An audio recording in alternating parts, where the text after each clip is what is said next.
मित्रों, उत्तर प्रदेश विधानमंडल का स्पेशल सत्र नारी शक्ति बंधन अधिनियम पर कांग्रेस, समाजवादी पार्टी और इंडी गठबंधन के उन महिला विरोधी आचरण के खिलाफ विशेष निंदा प्रस्ताव पारित करने के उद्देश्य से आज बुलाया गया है। ये देख करके हमें आश्चर्य होता है कि गिरगिट की तरह कैसे रंग बदला जाता है। समाजवादी पार्टी का यह आचरण आज यहाँ देखने को मिल रहा है, जो जन्मजात महिला विरोधी है, जिनके रग रग में नारी का अपमान है और जिन्होंने हमेशा जब भी समाजवादी पार्टी को प्रदेश के अंदर सत्ता में रहने का अवसर प्राप्त हुआ है, उस समय इनके रहते हुए जिस प्रकार की घटनाएं, बर्बर घटनाएं, महिला संबंधी अत्याचार और क्रूरता की हदें पार की हैं, वह जग जाहिर है। हर व्यक्ति जानता है कि समाजवादी पार्टी की सरकार के समय स्लोगन ही बन गया था कि देख सफाई बिटिया घबराई। स्टेट गेस्ट हाउस कांड हो या प्रदेश के अंदर अलग अलग समय में इनके नेताओं, इनसे जुड़े हुए पदाधिकारियों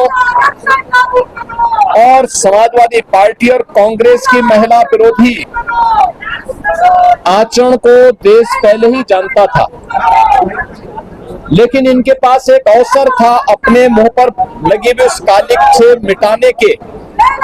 कि नारी शक्ति बंधन अधिनियम के प्रस्तावित संशोधन में ये लोग सहयोग करते, लेकिन इन्होंने वह अवसर भी चूका है और अपनी महिला विरोधी छवि के लिए कुख्यात हो चुकी कांग्रेस, समाजवादी पार्टी और इंडी गठबंधन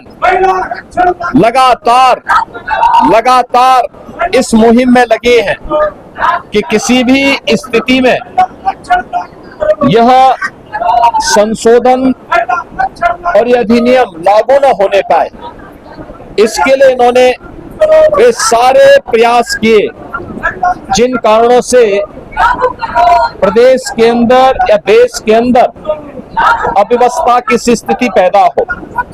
आज उसी पे चर्चा करने के लिए सदन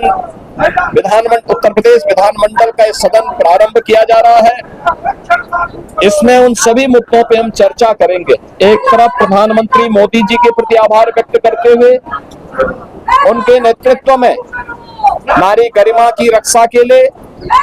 नारी गरिमा को सम्मानजनक स्थान दिलाने के लिए, नारी स्वावलंबन और सशक्तिकरण के साथ साथ नीति निर्धारण में उनकी सहभागिता किस रूप में भारतीय जनता पार्टी और एनडीए आगे बढ़ा रही है, तो दूसरी तरफ सहबानो प्रकरण से लेकर के अब तक लगातार नारी शक्ति बंधन अधिनियम के संशोधन को प्रभावी ढंग से लागू करने और समय के पहले उन्हें आरक्षण की सुविधा का लाभ प्राप्त हो, इसके मार्ग में बाधक बनी Samajwadi party, Congress, DMK, TMC और इनके अन्य सहयोगी दलों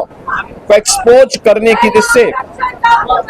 इनके समय में कहां पे महिला विरोधी गतिविधियां किस रूप में चलती थी, कैसे आधी आबादी के हक पर लोग डकैती डालते थे,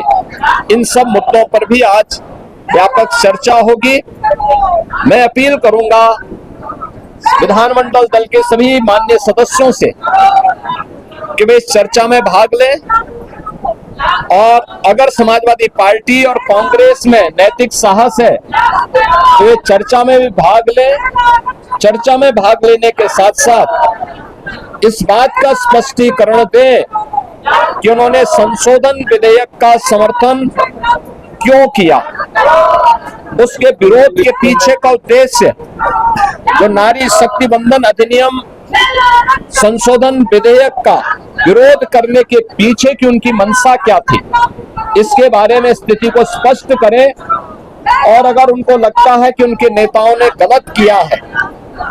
समाजवादी पार्टी या कांग्रेस के नेताओं ने गलत किया है,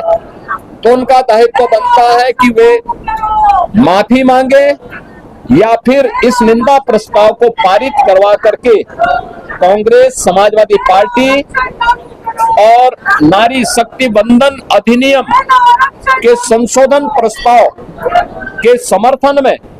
वे लोग यहां पर अपनी स्थिति स्पष्ट करें और उन नेताओं का की निंदा में भागीदार बने जिन लोगों ने इस महत्वपूर्ण संशोधन के माध्यम से आधी आबादी को 2029 में प्रस्तावित किए गए संसद और विधानसभाओं में आरक्षण का लाभ प्राप्त हो और उनका राजनीतिक सशक्तिकरण की दिशा के लिए उठाए जाने वाले कदमों से वंचित किया है, उसके लिए दल माफी मांगे। और इसी दिशा से आज के विधानमंडल दल की कार्रवाई आगे बढ़ रही है और उसी के लिए विधानमंडल दल के कार्यक्रम में भाग लेने के लिए एक दिवसीय विशेष सत्र में भाग लेने के लिए आने वाले सभी सदस्यों का मैं हृदय से स्वागत करता हूं। धन्यवाद।